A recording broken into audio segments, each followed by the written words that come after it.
The Adventures of Ozzie and Harriet, starring young America's favorite couple, Ozzie Nelson and Harriet Hilliard.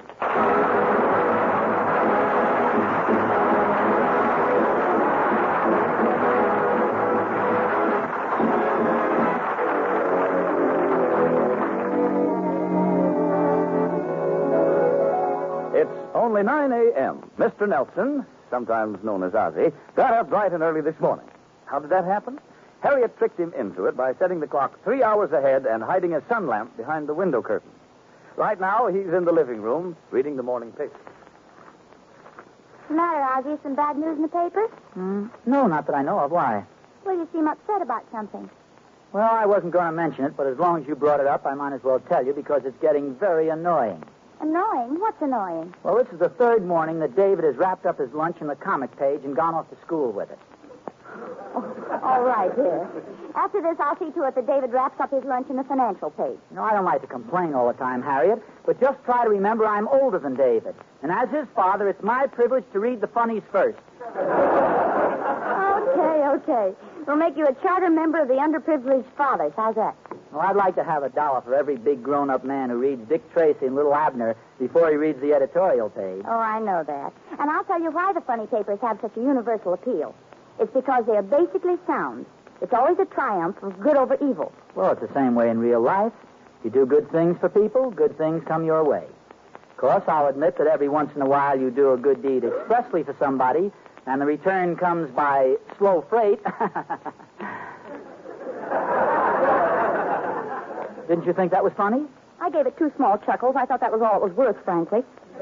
No, I know it sounds like corny philosophy, but I really think it works out that way. If you do the right thing, it'll come back to you every time. I think everyone has had experiences along that line.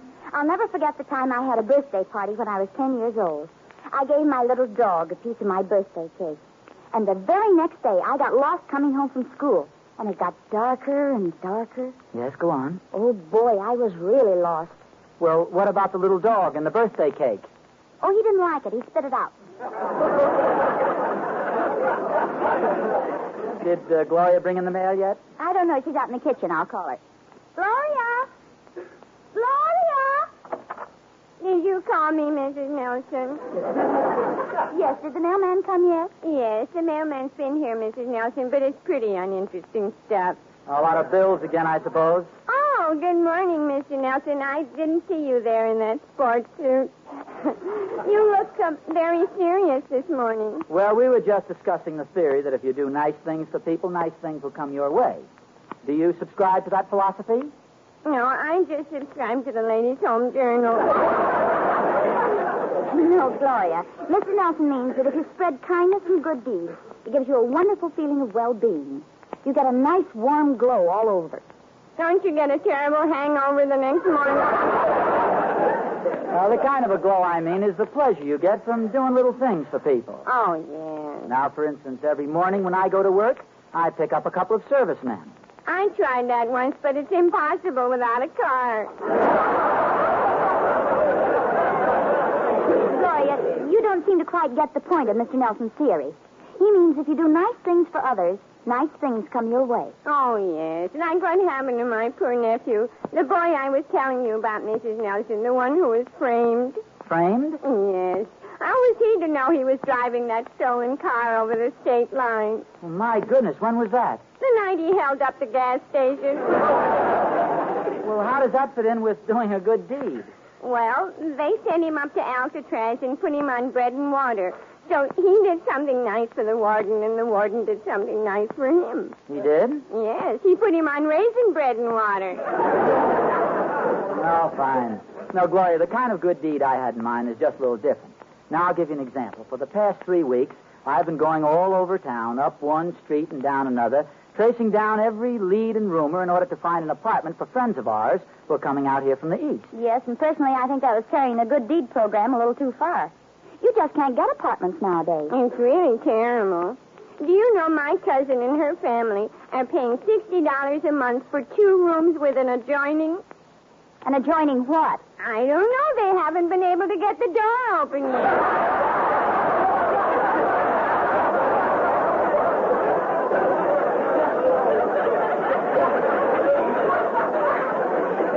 Well, before we all agree that it's impossible to rent an apartment, I'd like to break the news that I got one for Randy and his family. Why, darling, that's wonderful. Well, Mr. Nelson is a wonderful man. Oh, thank you, Gloria. Can I have this afternoon off? Well, I guess so. Oh, thank you. Oh, before you go, Gloria, make sure that all the dishes are washed and the beds are made, and phone the grocer and give him tomorrow's list. Roger. You know, I just couldn't seem to make Gloria understand what we were talking about, could I? I don't know. I think she got the general idea, along with the afternoon off. Say, who is this Randy that you got the apartment for? Randy Bigelow. Don't you remember? We met him in Toledo, Ohio. He's the president of the Randy Bigelow Little Dandy Zipper Company. Oh, really? Yeah, you see their slogan everywhere. Little Dandy, the zipper that's different. Well, what's different about it? It goes sideways. Well, you ask a silly question, you get a silly answer.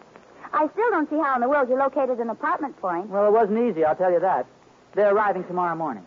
He didn't dare leave until I wired him I had the place all set. Does he have a family? I'll say. He has his wife, 4 children, 2 dogs, and his mother-in-law. Yikes. That's what made it so difficult. You know, most places won't rent an apartment if you have a mother-in-law. Did you say they're arriving tomorrow? Yes, I did. Well, then don't you think it would be nice if we went over to the apartment to check and see if the people who moved out left it in good order? Say, maybe you're right. And I'd like to take along a little something for the living room table. Oh, that's very thoughtful. I want the place to look bright and cheery. I'll go get my hat. Yes, and bring a vase to put it in.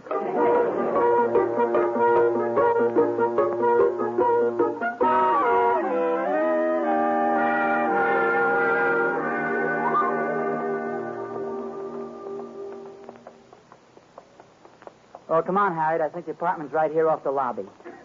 No, wait a minute now. This isn't it. Just a minute now. Say, maybe this man knows. Pardon me, mister, but do you live in this building? No, I don't. I'm a doctor. I've just been visiting a patient. You don't happen to know where I could find apartment 101, do you? Well, yes, that's the apartment I just came from. Some friends of ours are moving in there tomorrow. Oh, no. Nobody's going to move in or out of there for at least 2 weeks. Well, what do you mean? I mean that the little boy in there has measles, and I've just quarantined the place.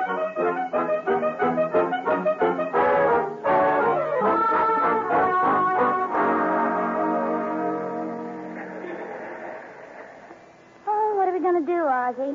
Mr. Bigelow will be here tomorrow, and he won't have a place to stay. I suppose all the hotels are crowded. Crowded, they're jammed. Would you believe it if I told you that last week somebody squeezed the lobby of the Plaza Hotel and people came out of the top like toothpaste? No, I wouldn't. Neither would I. You can joke all you want to. But I suddenly dread meeting that train in the morning. Yeah, I almost wish I had the measles. If I could only see... Say, do you see what I see? Where? Right there on the sidewalk. Cigarette butt? No. No, it's a wallet. Well, watch out for the string. Remember how we used to play tricks like that when we were kids? No, this is no trick. Gosh, look here. Somebody's lost a big fat wallet. Any identification card? Let me see. Yeah? Henry Williams, 2397 Mountain View Drive. Well, you can mail it to us. Boy, this guy's really got a few bucks here. 5, 10, 20, 40, $76. My goodness. All I can say is this makes me look pretty cheap. What do you mean cheap? Well, me with never over $2 in my pocket, and this Henry Williams, whoever it is, has $76. Now, you know just as well as I do, Ozzie, that you're very careless with money. Oh, this guy's careful, huh? Well, at least you'll never lose $76. Well, if I did lose it, I'd have to lose it at $2 a week. Come on, it's almost 4 o'clock. You can write him a note when you get home and then mail it to him after dinner. Hey, look at this. His ration books are in it, too. All right, so you can mail them to him with a wallet. Well, don't you think it'd be much better if we took the books directly to the ration board? Ozzie, you mean walk all the way down there? Well, we've been talking about doing good deeds. Here's our chance. But, Ozzie, it's 23 blocks. Darling, walking 23 blocks with you by my side would be a pleasure. Because you're wonderful. You're beautiful. You're lovely. And I love you. No, Ozzie.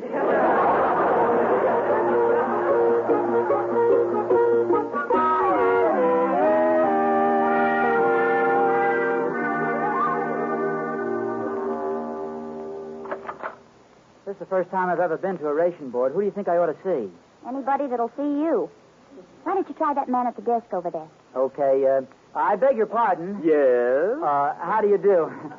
I came here because... Because you want more gasoline. No. I don't want any more gasoline. You don't? No. Let me smell your breath. No, listen, you don't understand. Well, friend, I'll tell you what I'm going to do. I'll give you that extra gasoline. In fact, I'll give you all the gasoline you want. What do you think of that? Let me smell your breath. Listen, I didn't come here about any extra gasoline. All I want to do is... Well, that's perfectly all right. Just fill out this form. No, but I don't want... Here's the form, friend. Just fill it out. Now, what's your name? Ozzie Nelson, but listen... Ozzie Nelson. Occupation? Orchestra leader. Occupation non-essential. Now, where were you born? You don't understand. We came here about a ration book that was lost. Oh, well, why didn't you say so? That'll be window C. Just sign an affidavit and tell them where you think you lost it, and they'll give you another one. Well, we don't want another one. No, we've got somebody else's book. Well, don't you know it's against the law to use somebody else's book? Pardon me. Harriet, Yes? why don't I just mail this ration book to the man along with the wallet? Well, that's a wonderful idea, Ozzie. How in the world did you ever think of it?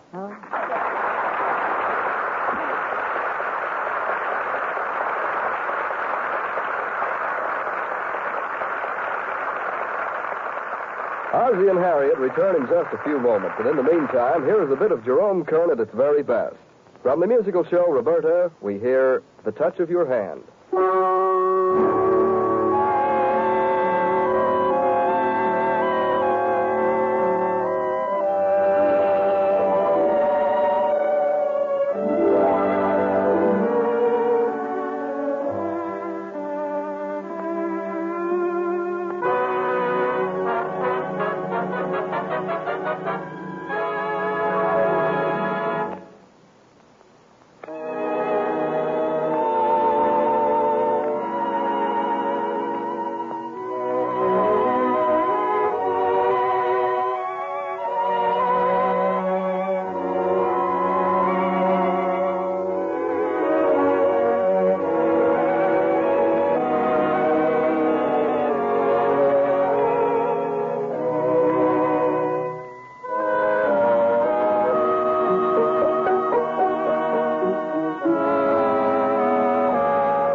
has convinced Harriet that the best thing to do about the wallet they found is to return it in person to the owner. We find them driving to the other side of town. It's a typical California evening.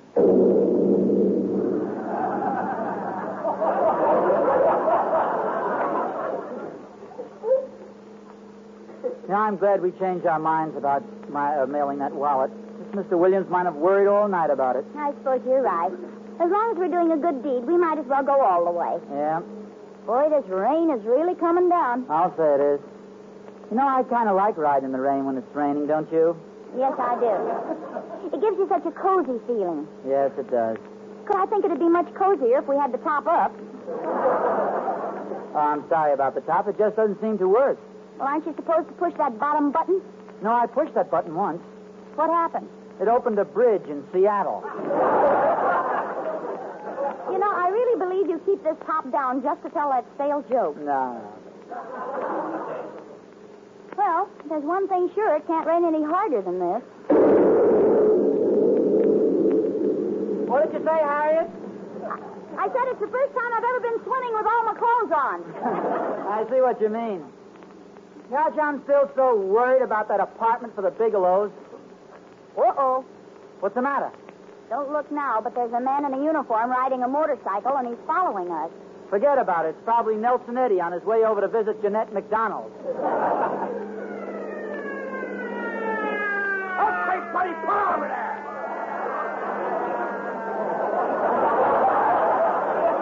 Okay. Well? Hello, officer. Where's the fire? Right down there. Hey, wait a minute. I'm supposed to say that. We weren't speeding, officer. I know you weren't. Well, then what'd you stop us for? Well, my friend, the next time you make a left turn, see that you put your hand out. What I did, honest. Feel my sleeve. It's still wet. Tell that to the judge tomorrow. It'll be dry by tomorrow. That's very funny. Let's have your license, please. All right, here it is. Say, this license here. Are you the Ozzie Nelson who's on the radio? Well, that's right. Well, gee, it's nice to meet you. And are you Harriet Hilliard? But, yes. Oh, gee, I listen to you every week. Oh, well, thanks. You know, I've never heard you two sing my favorite song. What song is that? The trolley song. Would you do a special favor for me and sing it, huh? Here? Yeah, would you? For me, would you mind? Well, seems sort of silly, officer, but here goes. Harriet usually sings the first part of it. With my high starched collar and my high top shoes and my hair piled high up on my head, I went to lose a jolly hour on the trolley and lost my heart instead. With his light brown derby and his bright green tie, he was quite the handsomest of men. I started to grin, so I counted to 10. Then I counted to 10 again. Clang, clang, clang went the trolley. Ding, ding, ding went the bell. Zing, zing, zing went my heartstrings. For the moment I saw her, I fell. Jug, jug, jug went the motor. Bump, bump, bump went the brake. Thump, thump, thump went my heartstrings. When she smiled, I could feel the car shake. I tipped my hat, then I took a seat. She raised her eyes, and I was swept right off my feet. I said, oh, she said, you fool. She looked so luscious, I was starting in to drool. Buzz, buzz, buzz went the buzzer. Plop, plop, plop went the wheel. Stop, stop, stop went my heartstrings. As he started to leave, I took hold of his sleeve with my hand. And as if it were planned, me and it was grand just to stand with his hand holding mine to the end of the line.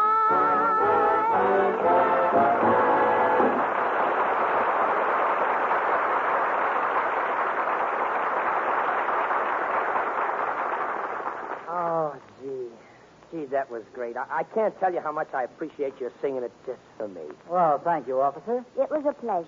Yeah, gee, I'd know your voices anywhere, and I want you to know that I always listen to you on the radio. I wouldn't miss you.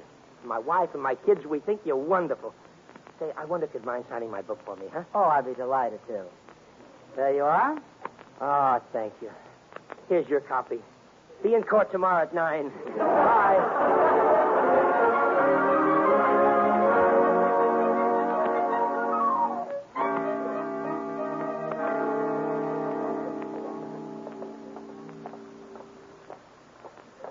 I think this is the house here. Is it 2397? Yes, that's the number that was in the wallet. Well, at least we know we have the pleasure of making somebody very happy today. Yes. It'll be worth all the trouble we've gone to when we see their faces light up.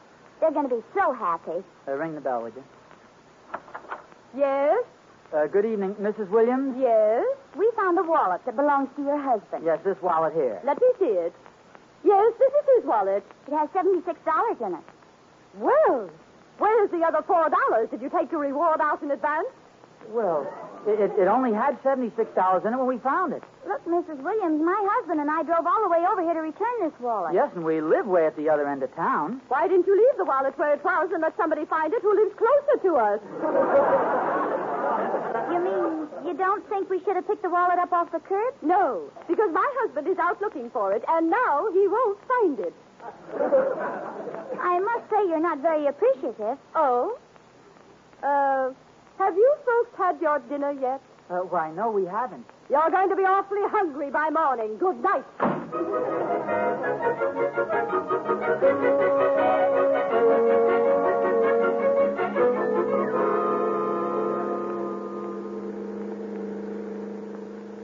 Gee whiz. We keep doing nice things for people and everything turns out wrong. What a night. Let's not even mention the fact that Mr. Bigelow and family are arriving tomorrow with no place to live. Gosh, Harriet, I hate to say this, but I think we're lost. I can't see out. Where do you think we are? On the bottom of Lake Arrowhead. Certainly looks like it, doesn't it? I wish that windshield wiper hadn't washed away 2 hours ago. Well, I guess it could be worse. We could run out of gas or get a flat tire. I'd hate to fix a flat tire in this rain. Look, let's you and I not even think about having a flat tire. We might have one by just thinking about it. Yeah, let's not even think about it.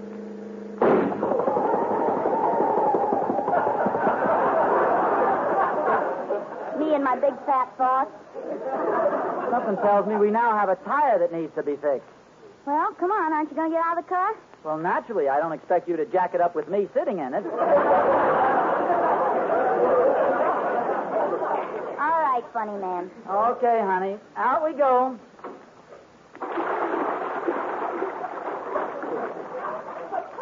Where'd he go?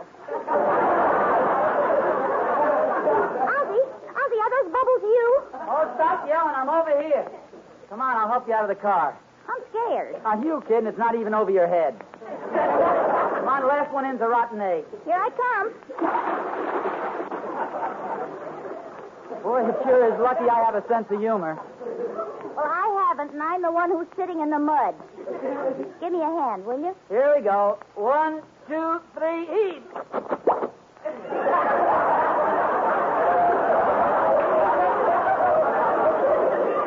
I'll bet I look a mess. What'd you say?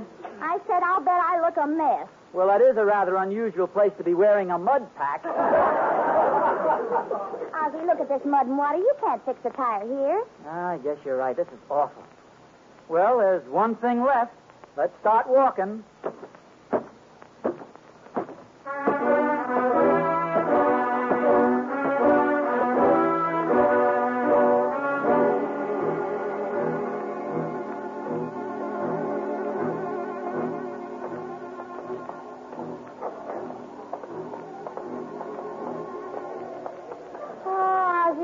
Like we've been walking for hours. Where are we? I don't know exactly, but at least we're in a civilized community. There's nothing but big apartment houses around here. Ooh, I'm glad the rain stopped, but that wind's mighty cold. You think maybe we've walked all the way to Chicago? Ozzie, look out! Duck your head! Ouch! Oh, Ozzie, are you hurt? That sign hit you on the head. The wind must have blown it down. Oh, gosh, what a wallop. It's a good thing it was only a glancing blow. It might have brained me. Or am I bragging?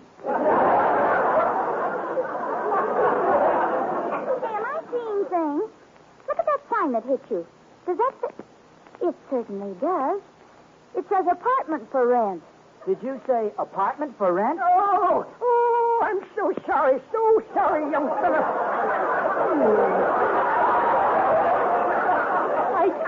I do hope that you're not hurt bad. You see, I was up there hanging that sign when all of a sudden the wind blew, ooh, like that there, and that old sign slipped out of my hand. Like that there, and fell down. Oh, look out, and landed right on your head. Shoo! Like that. May I congratulate you, sir, on a remarkably graphic and dramatic description of the event? Including sound effects. Oh, it was nothing. Oh, now, just to get down to the point, you have an apartment for rent. I have a big lump on my head, a brother-in-law who is a lawyer, and some friends who need an apartment desperately. Say no more, folks. Say no more. The apartment's yours. Just follow me. Harriet, did I hear him right? Did he say the apartment is ours? That's what the man said. He said it.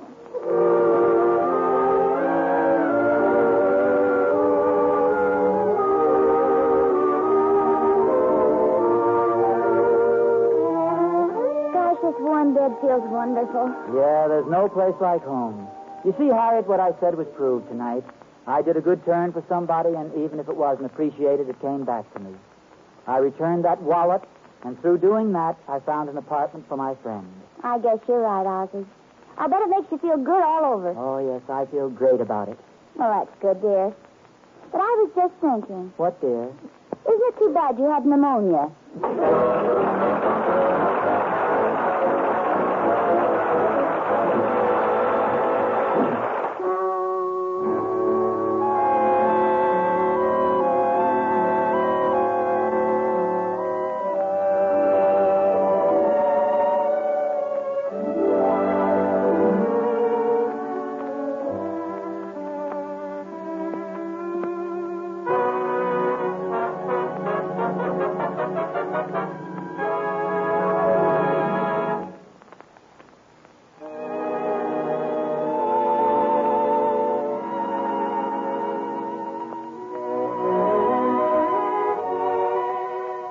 This is the Armed Forces Radio Service.